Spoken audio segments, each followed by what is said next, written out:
Comment débuter en sorcellerie? Bonjour à tous, j'espère que vous allez bien. Je suis Marie Weber, votre experte en sorcellerie et bien-être magique, spécialement pour vous les filles, pour vous aider à découvrir la sorcière qui se cache au fond de vous et pour vous aider à devenir sorcière en 2023.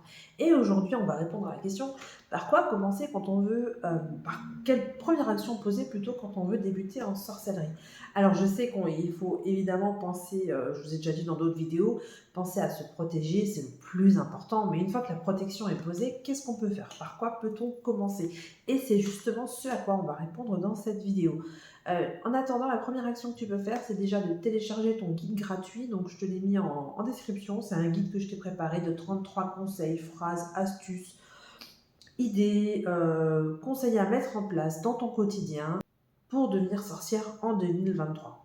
Et aussi, si tu t'intéresses au monde invisible, je t'invite à t'abonner parce que chaque semaine, voire même chaque jour, j'essaye de te créer un nouveau contenu pour comprendre et avoir accès au monde invisible. Donc aujourd'hui, on va se poser la question, quelle est la première action qu'on peut mettre en place? Alors pour moi, la première action à mettre en place, c'est un hôtel, mais pas n'importe quel hôtel. Ça sera un hôtel lié aux ancêtres. Parce que qui dit magie, contact avec le monde invisible, ça se passe souvent au niveau de la sorcellerie, ça se passe avec un contact avec des esprits. On fait des demandes, on fait des vénérations, etc., etc. On offre des choses aux esprits pour que, en retour, ils nous offrent ce qu'on désire en fait. Et je trouve que le premier contact à faire avec le monde invisible, avec le monde des esprits, pour moi, le plus simple, je trouve que c'est avec, les ancêtres. Parce que c'est notre lignée, ce sont nos parents, nos grands-parents, arrière-grands-parents, etc., etc. Et, je me se calmer, oui. Oui, je sais. Dès que je parle de lignée, tout se met en branle. Ah oui, chez moi, ils sont présents, en tout cas, c'est sûr. Enfin bref, vos ancêtres. Et forcément, la plupart d'entre eux vont être proches de vous, vont se sentir concernés par ce qui vous arrive. Hein. Vous êtes quand même la descendance. Donc, pour moi, le plus important, c'est déjà de faire un hôtel aux ancêtres pour créer un espèce de lien avec eux, pour pouvoir faire vos demandes. Et en plus, la vénération est simple, parce qu'en général, ce sont nos parents, nos grands-parents, ce sont des oncles, des tantes, des personnes qu'on a connues, qu'on a aimées. Donc, c'est facile de créer un lien avec ces personnes-là. Je ne sais pas si je vais pouvoir finir cette vidéo. Hein. Donc c'est vrai que je trouve ça rassurant de commencer la sorcellerie avec nos ancêtres, et puis je trouve ça beau. Alors commencer avec l'autel des ancêtres, oui, il y a plusieurs raisons à ça. Il y a déjà l'aspect de la religion. On n'est pas obligé de parler de religion, on n'est pas obligé de vénérer des dieux, des déesses. Si on est catho et qu'on croit en un seul dieu, ben on n'est pas obligé de vénérer d'autres dieux ou déesses, ou alors de passer par... Si on est d'une autre religion, on n'a peut-être pas forcément envie de passer par des anges, ou on a certaines croyances. Certaines personnes sont païennes, d'autres pas. Vous voyez, moi je trouve ça un peu compliqué quand on arrive tout doucement, quand on met le premier pied dedans, à faire le tri entre les esprits auxquels on croit, ceux qui nous font peur et tout ça. Et je trouve que de passer par l'autel aux ancêtres, c'est ce qu'il y a de plus simple. C'est ce qui fait sauter beaucoup de barrières déjà, qui nous permet de passer à l'action, hein, parce que du coup, on n'a pas peur de ces esprits-là, parce que comme c'est de notre famille en général, ils ne nous veulent pas de mal. Et de toute façon, il n'y a que de l'amour avec ces personnes, parce que c'est des personnes qu'on a connues ou qu'on aurait aimé connaître. Aussi, pourquoi je trouve ça intéressant, parce que ça permet de garder le contact. Par exemple, donc moi, l'hôtel aux ancêtres, c'est la première chose que j'ai fait. Et là, dernièrement, qui est-ce que j'ai placé dans mon hôtel aux ancêtres? Les personnes que j'ai perdues ces derniers mois. Donc ça va être ma maman, ma belle-maman, on les a perdues à 1 mois d'écart, il y a moins d'1 an. Forcément, ça va être les personnes que je vais mettre, les dernières personnes que j'ai mises sur mon hôtel et avec qui j'avais un lien très fort. Donc forcément, j'ai encore envie de garder ce contact-là. Vous voyez, c'est comme si il n'y a pas tout qui était perdu. On garde quand même l'espoir d'avoir ce contact avec eux. Alors, le contact avec eux, comment faire? Ça se travaille. Mais ça se travaille très simplement. Pardon pour le bruit qu'il y a à l'extérieur. Ça se travaille très simplement. Comment est-ce qu'on va faire? Alors déjà, pour installer un hôtel aux ancêtres, on va mettre une nappe blanche. Alors, moi, je n'ai pas une nappe blanche. Alors, ceci est pour l'instant mon hôtel. En ce moment, c'est mon hôtel aux ancêtres. Des fois, je change. Je le mets sur quelque chose de plus petit. Puis là-dessus, je mets un hôtel différent de sorcellerie. Là, en ce moment, c'est mon hôtel aux ancêtres. Pourquoi je n'ai pas une nappe blanche et qu'elle est rouge? C'est parce que je l'ai ressortie pour le printemps. C'est une nappe printanière. Et c'est une nappe que j'avais offert moi à ma maman pour une fête des mères, un anniversaire, quelque chose comme ça, je ne sais plus. Et donc que j'avais récupérée à son décès et que j'ai mis spécialement pour mon hôtel aux ancêtres là, parce qu'elle est de saison et parce que ça me fait plaisir de l'avoir. Qu'est-ce qu'on va... Donc si vous avez un tissu blanc, c'est bien. Si vous avez le tissu, un tissu qui a un lien avec la personne avec qui, que vous avez sur votre hôtel, n'hésitez pas à le mettre, hein. La personne le comprendra. Qu'est-ce qu'on met d'autre sur un hôtel aux ancêtres? On met une photo. On met une petite bougie. Alors on peut mettre un petit chauffe-plat, une petite bougie chauffe-plat devant, peu importe. Donc on met une bougie. On met un verre d'eau fraîche, toujours un verre d'eau fraîche à côté de la photo. Et on peut mettre soit une charge de la personne, soit un objet qui lui appartenait, qui lui plaisait. Par exemple, là, j'ai le tableau qui était chez ma maman, j'ai quelques objets qui étaient chez elle. Vous voyez, tout ce qui est autour d'elle, ce sont des objets qui lui ont appartenu, ou en tout cas, j'ai des souvenirs forts avec, et elle aussi, forcément, je le sais, parce que je la connais et que je sais que ce sont des choses qui lui ont plu ou qui l'ont marqué. Voilà, ce sont des choses qui ont un aspect positif pour elle. Qu'est-ce que j'ai d'autre? J'ai encore d'autres choses, mais qui sont peut-être un petit peu trop personnelles. Vous pouvez avoir aussi une charge de la personne, c'est-à-dire euh, des cheveux, des choses qui lui ont appartenu. Vous voyez, vous pouvez les mettre dans une petite boîte et les mettre près de sa photo, vraiment pour concentrer tout ce qui était à elle, pour faire vraiment appel à elle. Vous voyez, pour la personne en question. Vous aviez une tante, par exemple, qui avait un cadre photo qu'elle aimait bien. Pourquoi ne pas prendre ce cadre pour présenter sa photo? Elle avait un objet de décoration à la maison qu'elle aimait bien, aucun problème. Mettez-la. Alors si c'est quelque chose de grand, vous pouvez mettre par derrière la photo pour pas que ça gêne sur l'hôtel ou à côté. Enfin bref, voyez, vous mettez des choses que la personne appréciait. En fait, l'hôtel aux ancêtres n'est pas fait pour vous plaire à vous, il est fait pour plaire aux ancêtres. Qu'ils aient envie de venir, qu'ils aient envie de participer et que ça leur fasse plaisir d'être là. Quand j'ai dit à mes proches que je travaillais avec mes ancêtres, il y en a qui n'ont pas réagi, qui s'en fichent, et d'autres qui ont été un peu dérangés. Ils ont dit mais laissez les morts où ils sont, ne les dérangez pas. Honnêtement, tous les médiums avec qui j'ai discuté et de mes ressentis par rapport à mes pratiques, je ne pense pas qu'on les dérange, au contraire. Je pense que ça leur fait plaisir. De toute façon, s'ils veulent pas venir, ils viennent pas, hein. Mais je pense qu'on ne va pas les chercher de force, vous voyez. On est là, on propose quelque chose. S'ils ont envie d'être avec nous, ils viennent. S'ils n'ont pas envie, ils ne viennent pas. C'est comme ça que moi, je le ressens. Et je ressens depuis par exemple là, le décès de ma maman, qu'elle m'envoie régulièrement des signes, je le sais. Il y a des choses que j'ai demandées, elle m'a répondu vraiment dans le monde concret. Et quand j'ai fait l'hôtel, quelquefois, quand je fais certains rituels, moi je fais ça souvent le vendredi soir. J'aime bien mettre tous les vendredis soirs de l'eau fraîche. Quelquefois, je mets un produit qu'elle aime bien. Parce qu'en fait, il faut savoir que les morts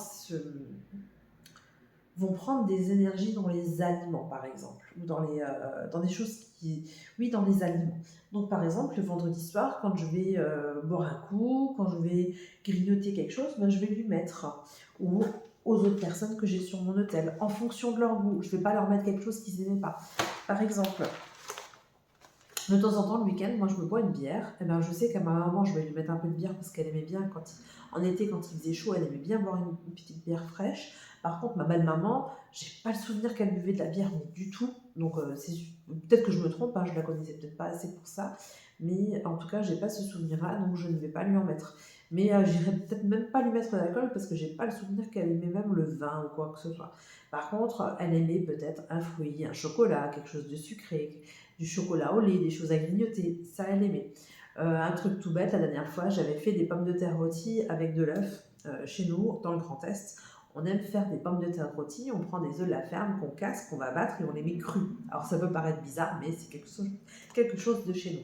Et ça, je sais que les deux mamies adoraient ça, donc quand je m'en fais, je leur mets une toute petite coupelle. Je ne prends pas une part entière, hein. Je leur mets une petite coupelle devant leur photo. Et je sais que la nourriture, ça va les aider au niveau des énergies, ça va leur faire du bien. vous voyez? Et c'est des choses qu'elles apprécient. Les esprits sont gourmands, ne l'oubliez pas, ils aiment aussi tout ce qui est sucré. Donc si votre tante, votre oncle, votre grand-mère, elle aimait les petits bonbons à la menthe ou j'en sais rien, à la fraise, enfin peu importe, vous lui en mettez une fois par semaine si ça va, ou une fois de temps en temps, et ça lui plaira. Si c'était une fumeuse et qu'elle aime la cigarette, mettez-lui une cigarette de temps en temps, ça lui fera plaisir. Un cigare, si c'était un papy qui fumait le cigare, une pipe, enfin peu importe. Essayez de vous rappeler ces petits détails de ce que la personne aimait et n'hésitez pas à le mettre à côté de la photo. Moi, je le fais une fois par semaine, on n'est pas obligé de le faire si souvent. Le verre d'eau, pour moi, c'est quand même une obligation de le changer une fois par semaine. On va dire que quand vous commencez un hôtel, il faut aussi l'assumer par derrière. Il ne faut pas le laisser à l'abandon, le laisser sale, le laisser traîner. On respecte quand même. On est là pour leur porter, pour leur demander des choses, mais on est là aussi pour les respecter, pour les aimer, pour leur montrer tout le respect qu'on a pour eux. Donc, une fois par semaine, je change le verre d'eau, je mets de l'eau fraîche. Et une fois par semaine, enfin non pas forcément une fois, mais de temps en temps, quand j'ai quelque chose qui leur plaît, je me dis ah ça elles aiment, je vais couper un fruit de la passion, ah je me rappelle que cette personne-là elle aimait le fruit de la passion, je vais lui mettre un petit morceau. Je vais boire un coup un week-end, ah je me rappelle que cette personne-là elle aimait bien ça, je vais lui mettre ça.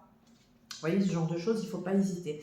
Mais il faut pas, enfin je ne le fais pas tous les jours, mais je le fais assez régulièrement. On dit que ce qu'ils aiment aussi, c'est tout ce qui est sucré. Donc je ne sais pas si tous les esprits aiment le sucre. Moi, je préfère faire selon les goûts de chacun, les goûts que je connaissais du moins. Après, si vous ne connaissez pas, si c'était votre grand-mère, votre grand-père, arrière-grand-mère, arrière-grand-père ou voire plus loin, bah, n'hésitez pas à mettre du miel, vous voyez, des choses naturelles, sucrées, classiques, des choses simples.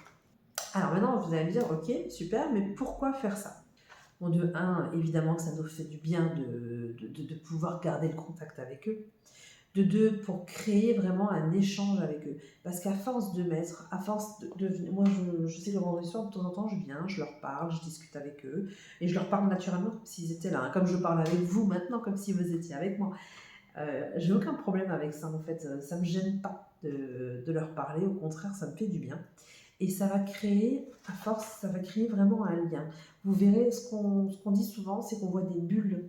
On voit des bulles dans l'eau, ce genre de choses. Et en fonction de ce qu'on met, en fonction de ce qu'on demande, en fonction de ce qu'on leur dit, l'eau peut changer, elle peut devenir trouble, il peut y avoir des bulles. Il y a des réactions à ce niveau-là. On peut aussi, donc ça permet de garder le contact, ça permet de mieux comprendre ce qui se passe après la mort. Ça permet évidemment de soulager les blessures, hein, les blessures du deuil. Ça permet de mieux comprendre le monde invisible. Ça permet d'aller plus loin, je dirais, dans la compréhension des âmes. Mais aussi, ce que ça permet, c'est, au-delà de garder ce lien, c'est de pouvoir leur faire des demandes. Vous avez besoin de quelque chose, n'hésitez pas à faire des demandes. Euh, N'hésitez pas à leur demander quand vous avez besoin. Après, selon les personnes à qui vous demandez, ça sera plus ou moins simple. Par exemple, si c'est une personne qui a eu beaucoup de problèmes de santé, elle va comprendre cet aspect-là. Du coup, elle va vous aider là-dessus. Elle peut vous aider là-dessus. Si c'est une personne qui a, je sais pas moi, qui a eu beaucoup de... Imaginons, c'est une personne qui a perdu des enfants. Bah forcément, quand un de vos enfants sera malade ou quelque chose comme ça, elle sera peut-être là pour vous aider ou il sera peut-être là pour vous aider. Si c'est au sujet des accidents de voiture et que c'est une personne qui a été pompier, ou enfin peu importe, vous voyez les petits liens qu'il peut y avoir, ou une personne qui a toujours galéré pour s'acheter une voiture, elle va peut-être vous donner, elle va peut-être vous mener sur le chemin d'un nouvel achat. Une personne qui a eu une période de SDF, elle va peut-être vous aider à plus facilement trouver un toit dans l'endroit qui vous convient, le prix qui vous convient. Vous voyez, ça peut faciliter les choses dans la vie. Évidemment, ils ne vont pas vous faire gagner le gros lot, en tout cas pas que je sache, hein, je n'ai jamais vu ça. Après, peut-être que ça arrive, je ne sais pas, on n'en entend pas parler. Mais ils peuvent vraiment vous aider dans votre quotidien. Et ça va se manifester soit sous forme de rêve, des personnes entendent des voix, des chuchotements, d'autres personnes... Moi, personnellement, les fois où j'ai vu des esprits, c'était toujours en rêve, mais je sais que c'était pas seulement du rêve parce que c'était vraiment très très très particulier. Et ils peuvent aussi vous faire voir des signes, des... comment on appelle ça? Des correspondances avec les heures, vous voyez, euh, des bruits, vous êtes à un endroit, à une terrasse, il y a quelque chose qui se passe, et il y a un bruit, il y a des heures qui se relient entre elles, il y a des choses qui se passent et vous interprétez, vous voyez, il y a ça qui s'est passé, ça, il y a eu ce signe-là.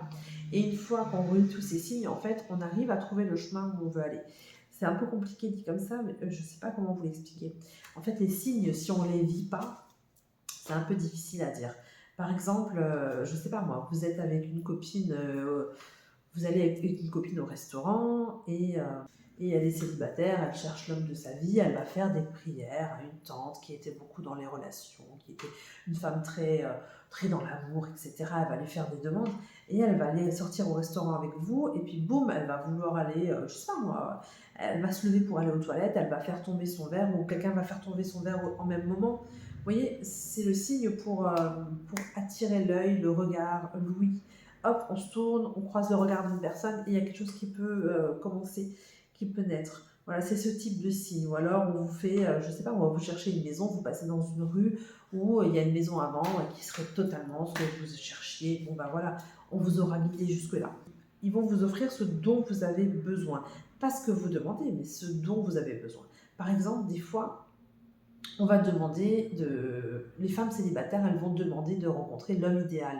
Mais c'est peut-être pas ce dont elles ont besoin. En fait, ce dont elles ont besoin, c'est de suffisamment croire en elles, avoir confiance en elles pour être heureuses seules, pour ensuite pouvoir attirer quelqu'un et pouvoir choisir aussi quelqu'un qui leur correspond.